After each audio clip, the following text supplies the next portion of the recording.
خدی خان یہ جو ہوتے ہیں نا، تو اونٹ کو لے کے جاتے ہیں، تو ان کا ایک طریقہ ہوتا ہے کہ یہ اونٹ کو سفر کراتے ہیں تو یہ گاتے ہیں، اور ان کی آواز میں اتنا اثر ہوتا ہے کہ اونٹ جو تیزی سے چلتا ہے۔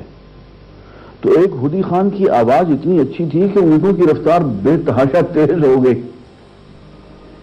تو آپ نے خوبصورت تاریخی جملہ ارشاد فرمایا، آپ نے فرمایا رفقا بالقواری۔ خدی خان سے کہا کہ میاں یہ اونٹوں پہ خواتین ہیں، آپ گینے ہیں، شیشے ہیں، نرمی اختیار کرو، ان کی ہڈیاں نہ توڑو، رفتار نرم رکھو اور اپنی آواز کو بھی پست کر دو۔ تمہاری آواز سے اونٹ جوش میں آ رہے ہیں اور ان کی رفتار تیز ہو رہی ہے۔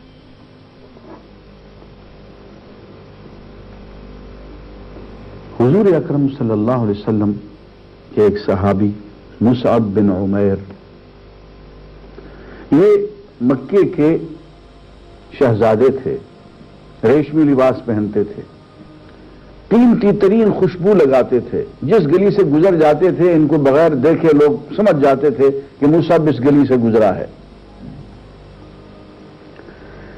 ان کی سادگی اور حضور کی رقت دیکھیے کہ مصعب نے جب اسلام قبول کیا تو ان کے والد نے ان کو تو پوری جائیداد سے عاق کر دیا، محروم کر دیا، اور یہ بالکل خالی ہاتھ مدینہ حضور کی مدینہ منورہ تشریف لے گئے۔ حضور نے ان کو تبلیغ کے لیے بھیج دیا۔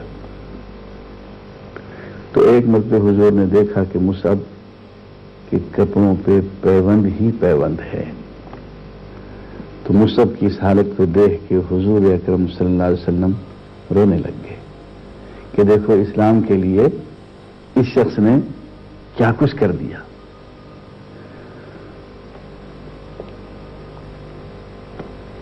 سعد بن عبادہ حضور کے ایک صحابی، انصار کے سردار، بیمار پڑ گئے۔ حضور ان کی عیادت کو گئے، اب مزاج دیکھیں، اور ان کی عیادت کی، ان کے سر پہ ہاتھ رکھا، ان کو پیار کیا، ان کو دعا دی اور رونے لگ گئے، اور اتنا روئے کہ ساتھ جتنے صحابہ تھے پوری مجلس سب لوگ رونے لگ گئے۔ عزیزان گرامی، میں اس لیے بتا رہا ہوں کہ اسلام کا ایک مزاج ہے، مسلمانوں کا اور اہل ایمان کا ایک مزاج ہے، اس میں رقت ہے، نرمی ہے، گداز ہے۔ ایک حبشی مسجد نبوی میں جھاڑو دیا کرتا تھا، بیچارہ فوت ہو گیا۔ حضور اکرم صلی اللہ علیہ وسلم نے کچھ عرصے کے بعد اس کی خیریت پوچھی کہ بھائی وہ فلان نظر نہیں آ رہا، لوگوں کو یا رسول اللہ وہ تو فوت ہو گیا۔ آپ نے کہا تم نے اس کی قدر کو نہیں پہچانا، تم نے اس کے مرنے کی مجھے اطلاع نہیں کی، تم نے اس کی تحقیر کی۔ حضور اکرم صلی اللہ علیہ وسلم اس کی تعزیت کو تشریف لے گئے، اس کی قبر پہ تشریف لے گئے، آپ نے نئے سرے سے اس کا جنازہ پڑھا۔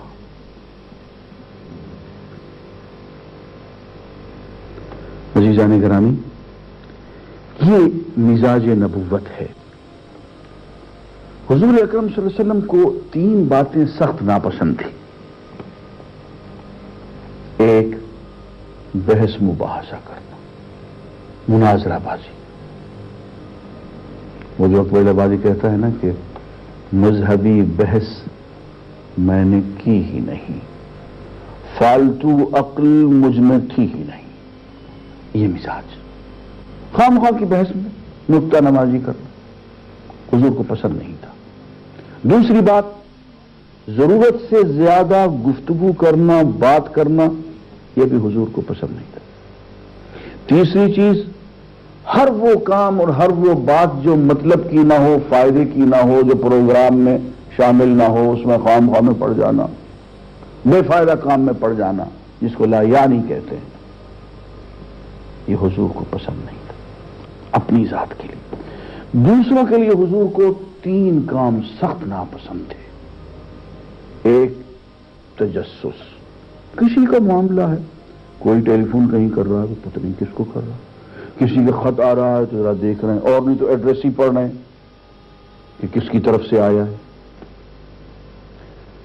کچھ دیکھ سکتے ہیں کھول کے خط پڑھ. تجسس، دوسروں کے معاملے میں خواہ مخواہ جاسوسی کر، حضور کو پسند نہیں. پھر یہ کسی کے عیب کے پیچھے پڑنا، ڈھونڈنا کہ اس میں کوئی عیب، حضور کو پسند نہیں. اس کو عیب گیری کہتے ہیں، عیب جوئی، ناپسند. اور تیسرے کسی کو برا کہنا، کسی کے عیب کو کہیں بھی بیان کرنا، اس کی موجودگی میں، اس کی غیر موجودگی میں. یہ تینوں باتیں، تجسس، عیب جوئی اور عیب کا بیان کرنا کسی کو برا، یہ تینوں باتیں حضور اکرم صلی اللہ علیہ وسلم کو سخت ناپسند تھی. ہاں ایک چیز اور بھی بہت سخت ناپسند، تعریف سننا، کہ کوئی مدح کرے، تعریف کرے، سنے، آپ کو تعریف سننا. بلکہ فرماتے تھے کہ جو شخص کسی کی تعریف کرے اس کے تو منہ میں مٹی ڈال دینی چاہیے. ایک شخص نے کسی کی تعریف کر دی، فرمایا کہ اگر اس نے سن لیا تمہاری تعریف کو جو تم نے اس کے لیے کی ہے تو گویا تم نے اس کو قتل کر دیا. اس سے انسان کی شخصیت میں بگاڑ پیدا ہوتا ہے، عجب و خود پسندی پیدا ہوتی ہے، اور اس کی آگے چلنے کا راستہ بند ہوتا ہے. اس لیے حضور نے تعریف کرنا بھی، تعریف سننا بھی ناپسند فرمایا. حضور اکرم صلی اللہ علیہ وسلم کا ایک مزاج یہ تھا کہ آپ جو کام بھی کرتے تھے ایک مرتبہ شروع کر لیا تو پھر اس کو ہمیشہ جاری رکھتے تھے. حدیث میں یہ الفاظ ملتے ہیں حضور اکرم صلی اللہ علیہ وسلم کی طبیعت کے بارے میں، وَكَانَ إِذَا عَمِلَ عَمَلًا أَثْبَتَ. ایک کام کو جب شروع کرتے تھے تو پھر مستقل وہ کرتے چلے جاتے تھے. حضور اکرم صلی اللہ علیہ وسلم کے مزاج میں بحیثیت انسان کے انتہا درجے کی سادگی اور بے تکلفی تھی. حضرت سعد بن عبادہ کی سے ملنے گئے، واپس تشریف لائے تو ان کا بیٹا ساتھ چل پڑا کہ حضور کو گھر تک چھوڑ کے آئے. آپ نے بچے سے کہا کہ بیٹے سوار ہو جاؤ.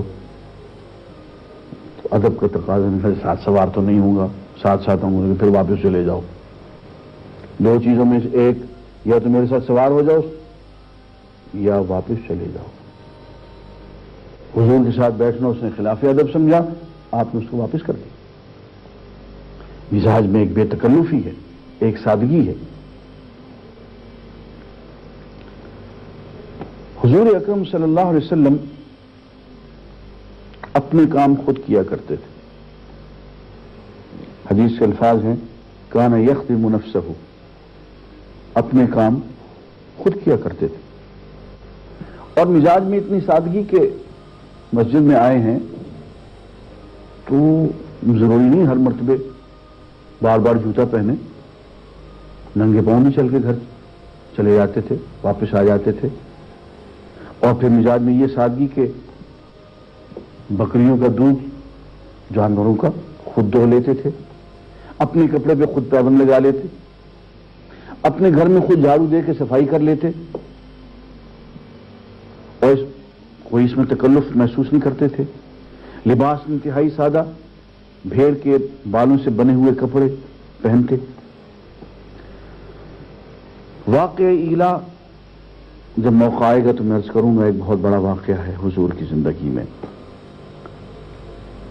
اس واقعے کے دوران حضرت سیدنا عمر رضی اللہ تعالیٰ عنہ حضور کی خدمت میں حاضر ہوئے ملنے کے لیے.